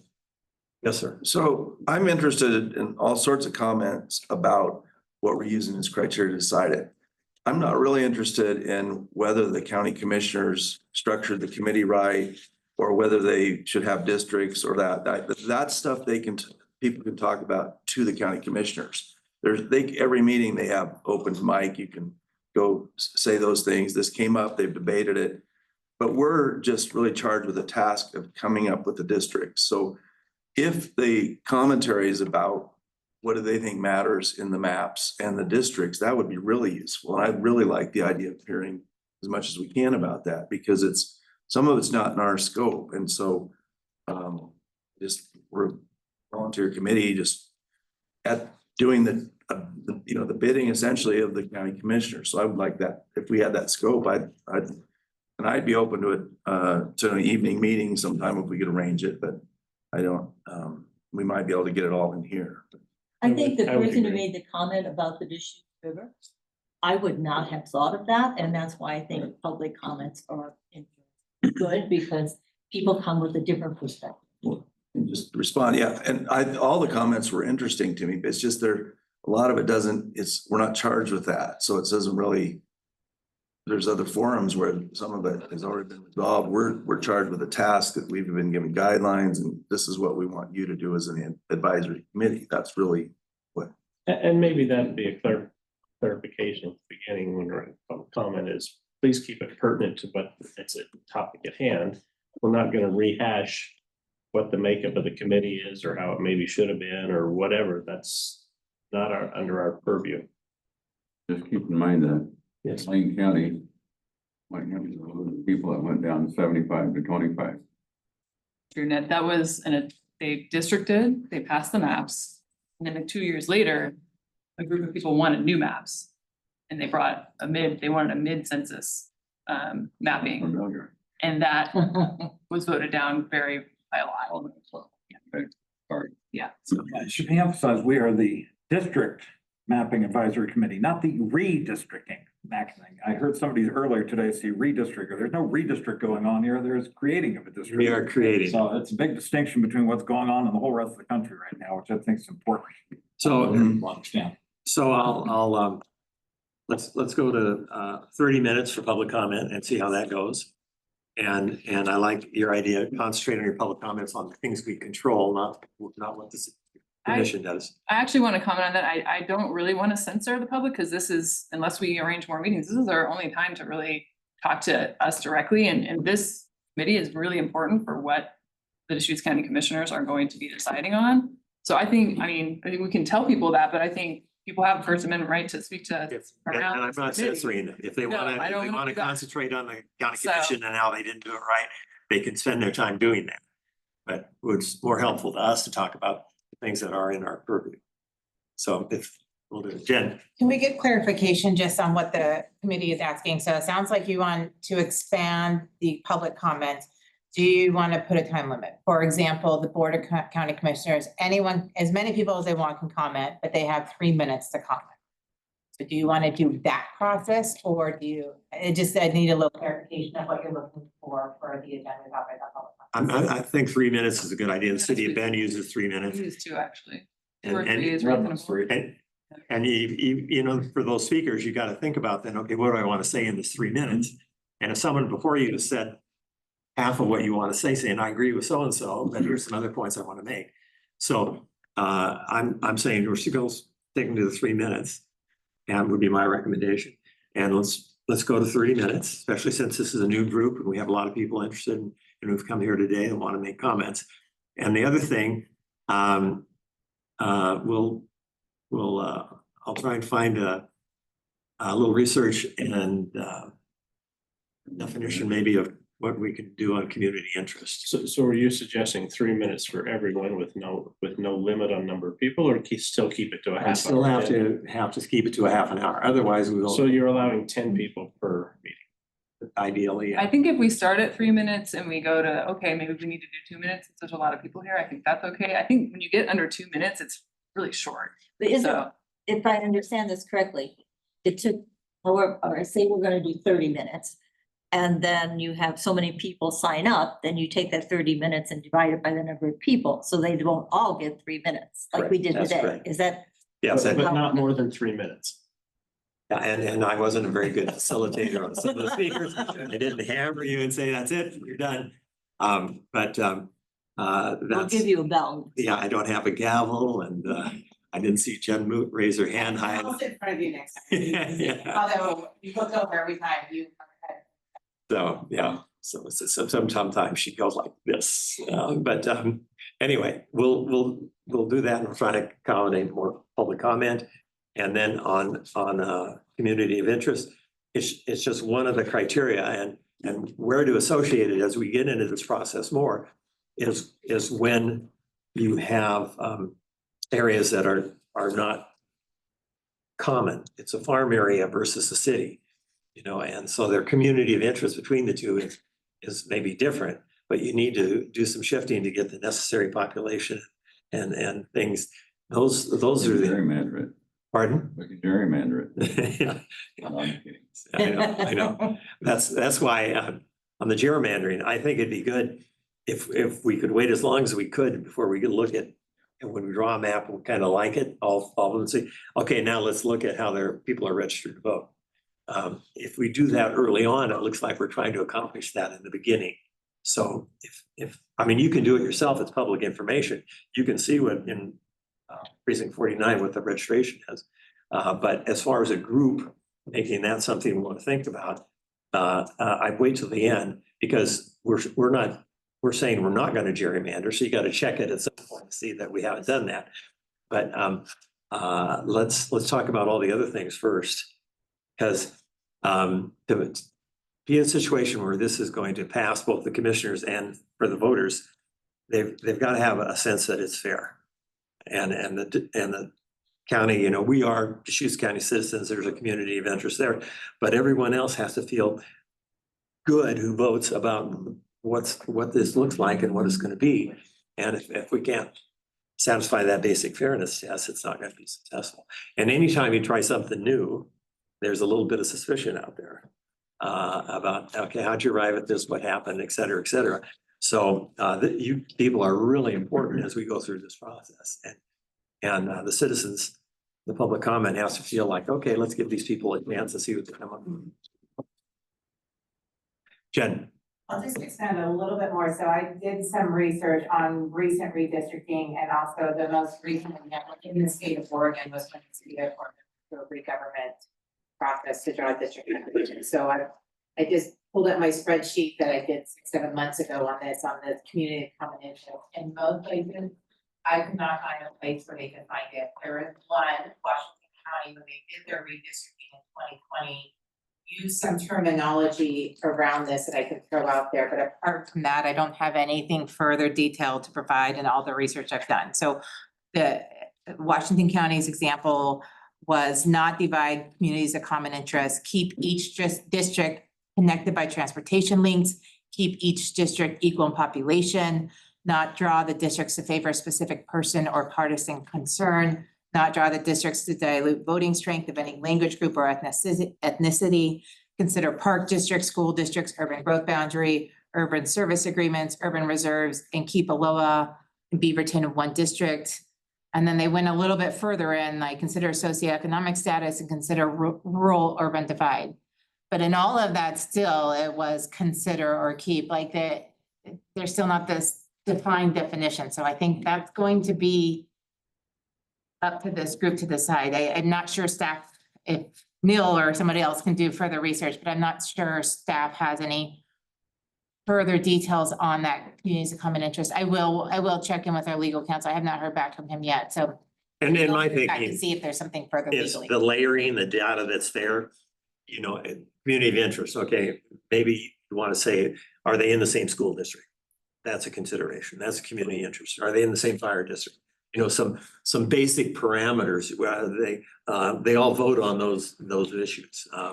And so maybe that should be something that's in the community interest. And there's some other criteria that are probably, you know, important too. But it's going to be some detail, but it's a fairly generic community of interest, but it'll give you some meat of what we're trying to talk about. That's what my sense is that the committee would like to get to. I think the maps or the layering that Andrew brought up is a good place to look at some of those categories. And I think the census data is also a good place. Again, like age, families with kids, you know, different ethnicity groups or people that speak the same language, which is specifically called out in our guidelines. Like those could also be some categories that we could look at. I don't know how easy those are to overlay with census data without some work, but I think that is a good idea to start thinking about just those different categories. Even if we don't have one specific definition, that those are the kind of things that we'll think about when we're thinking about communities of common interest. I mean, a really obvious one is cities, right? Is urban areas in Oregon that have a UGB, right? And that's on our list already. So I think we can maybe come up with some other of those like Andrew suggested.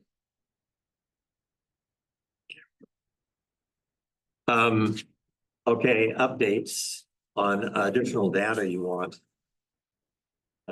This is our wrap-up section on it. What would be helpful for our next meeting, which is in a week? I think I had mentioned the 2022 registration and we already talked about that. Confirming. Yeah, we did. On all the points that are requested, if we can just confirm that there's a majority of the group who are looking for that data, and so staff knows the take backs. And that one is in our directive from the county commission. So I hope there's 4 people that agree that we should. Right. So what again is it specifically, Melanie, so we can get it out?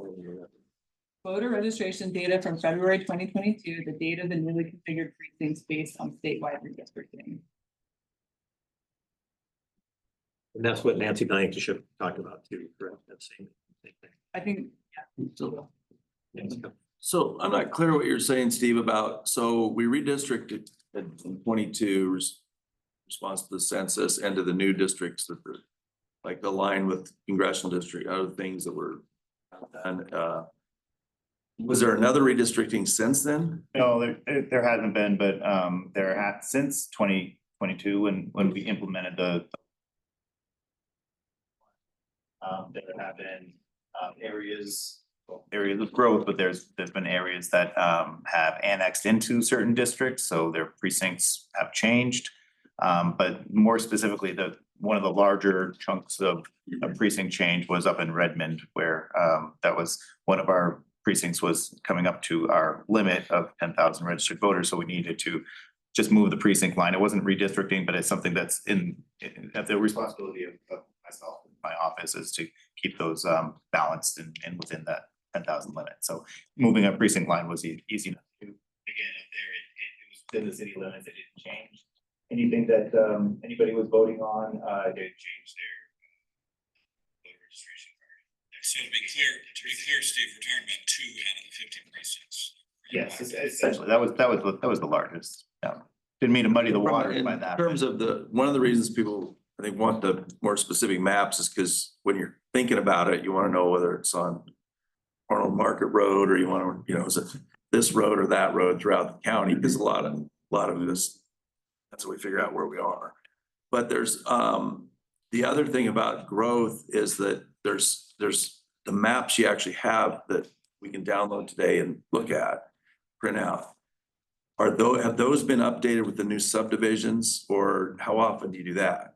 Not very frequently. Like I said, I believe the maps we have posted up there are from 22. So so that's a good example where like I live in southeast off 33rd or in 33. So all the stuff that they're doing at Stevens Ranch is all since 22. Yes. So there's all those houses and yes, everywhere. I just showed some people around the county today or the city, and there's all sorts of pockets like that if there wouldn't be on a 2022 map when we're looking at thinking the housing and people, but the people are in your numbers are in there. Yes. Just the houses aren't.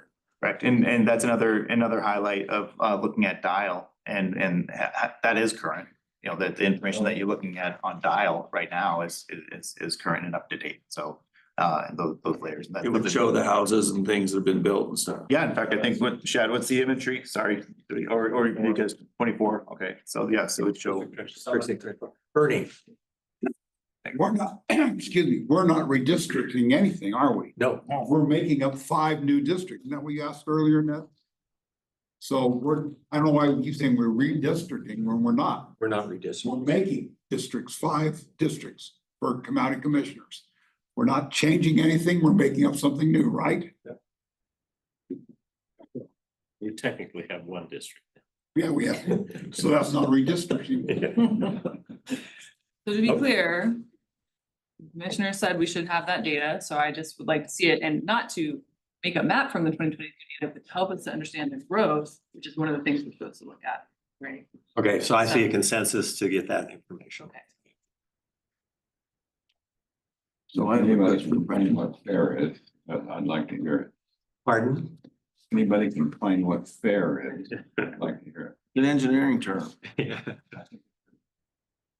Did you have something else? Yes, so Jen, you said that you found that dialogue they used when they did Washington County. I always thought the district in Lane County was kind of similar to ours. Is there any way to, I don't know what year they created their districts, but So what they used, I have that pulled up here, is not divide communities of common interest and be connected by transportation links for districts be of equal population. No district shall be drawn for the purpose of favoring any political party, incumbent elected official or other person. No district shall be drawn for the purpose of diluting the voting strength of any language or ethnic minority group. And then there's the other criteria. so I guess if you've already done that on these others, I just like figuring out what she's just told us in this Can you meeting. have your spreadsheet? Yeah. It is not pretty, but I'm happy to share. Share your, Yeah, that'd be great. that's helpful. Other thoughts, questions? Lots of questions, but.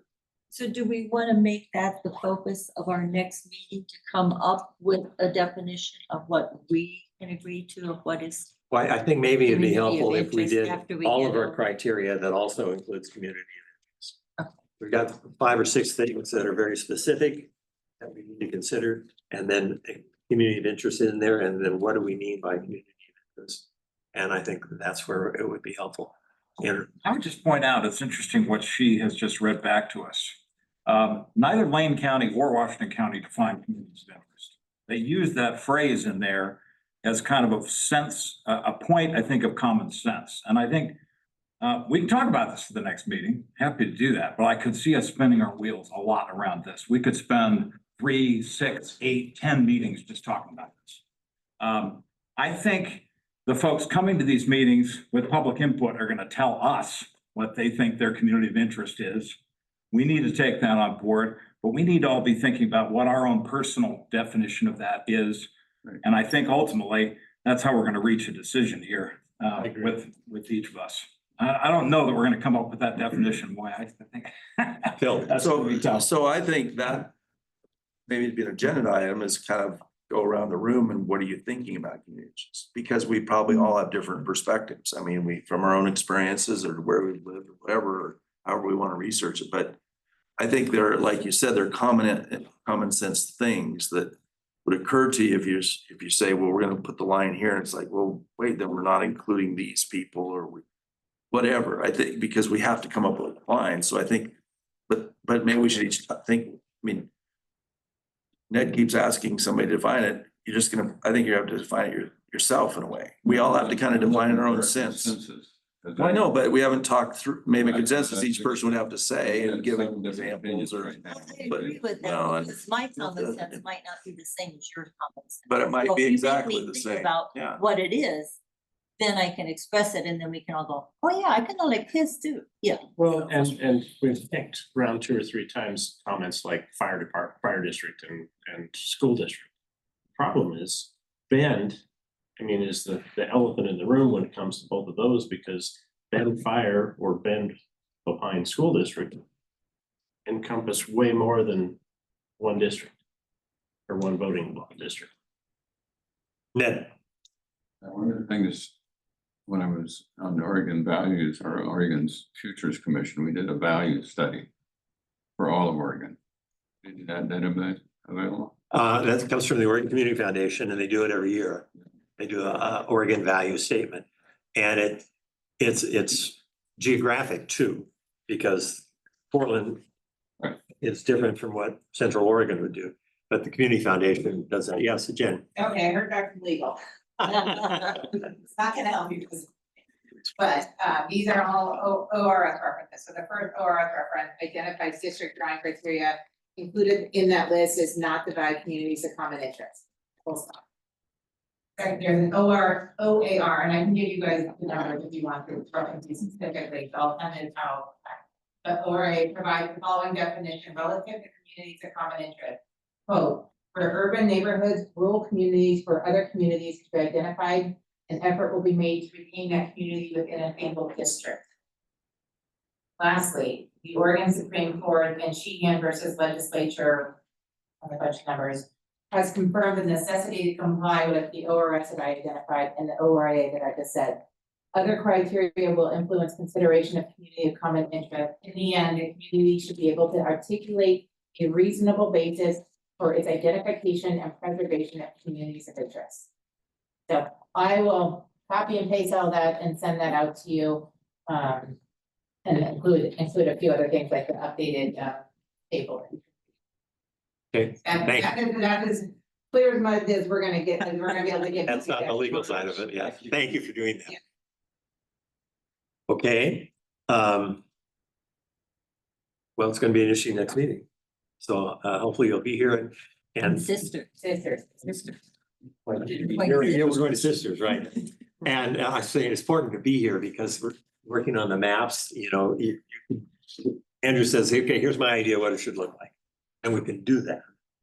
I'm not saying you're gonna do that, but we can start playing around. I guess I have a question about that. How are we going to generate a first round of maps? Is staff going to make some suggestions? No. Are they gonna give us, because without being able to click around in that software, it's very unwieldy, I think, for any of us to sort of draw something up. To be able to use it, as I understand it, let's say we do one area and, but it needs to go through Lee and Phil in order to do it and then control the changes that you want. How are we going to do that though? Just sit here and kind of shout out? Should all of us write something down? Like, how are we gonna? Well, we won't shout. You know, raise your hand. and But I we'll do mean, this. today we just watched them sort of do some stuff on the map. Right, but How do we wanna generate these? I would say come from the individual members saying, okay, here's. So I need to then kind of add things up, Yep. draw a line, and I can't use that software. Well, Do it? can they go online and use software? Okay, tell us how. Not the stuff I demoed. Right, but He can sit at the table with you guys, so it's not distant. That's. so Phil, go ahead. We're trying to show you what is available in Dial. Instead of having each committee member ask for different information, this is already in the public domain. You can go to Dial and if you enable any of the different layers, for example, a precinct, you can click on that precinct and its attributes will come up if we can pull that up on the screen again. So you can do the same for school district or all of the census block, all the ones that are available in Dial. The information is there at your fingertips. As far as what it does not, it's a very simplified version of this conceptual like piece of software that we call a geospatial information system. This is interactive, it lets you do it. It's not gonna let you do the analysis and compare things directly as the full version of this whole program will do. And so to reflect those things, you're gonna have to give us input, whether how you guys come up with that is sort of up to you by consensus, or say, hey, what if we would look at it this way and we'll make a scenario and then you can discuss that scenario and then we can save that and then move on and evaluate something else. But the way that's gonna work is that, okay, I wanna see these districts in this or these precincts in one, these ones in another, these in another, and then how close are we on the population? That's what Lee's tool will do. We'll run those numbers and say, here, okay, we're off by 15% with this particular scenario. That's not meeting the criteria of the Secretary of State. That's the technical aspects of what this. Bill, So another part of this map and technologies, I can't actually read this. So, and maybe everybody else can, but as we watch Yeah, on it's TV, I can't tell what it says.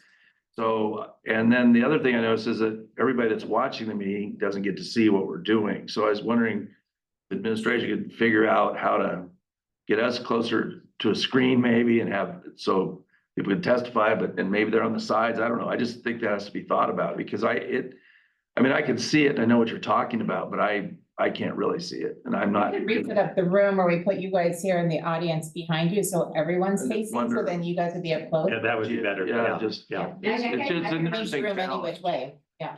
Melanie. Is what is shown on that screen up there showing up on Zoom? Yeah. Okay. And it's all recorded. People on Zoom can see it. And you could also have a computer there at your, Well, that's, in front of you and tune into the meeting. And therefore, anything we display on the screen can be on your own screen right in front of you. And I know you've all been issued laptops as part of the no email address. Email address. Bring your laptop. So with, Chad mentioned that we can get the county laptops and have them set up for Oh, there we them. go. Because the next three are gonna be traveling, so the room layouts are gonna be different. I will try to mimic a room layout to the best that I have resources to get you guys closer to the screen, and it sounds like we can provide some traveling county laptops. maybe, I'm not sure about the traveling part. I'll have to- Well, So the next time it's Sister City Hall. Yeah. Followed by Redmond City Hall, and then Lapine Activity Center.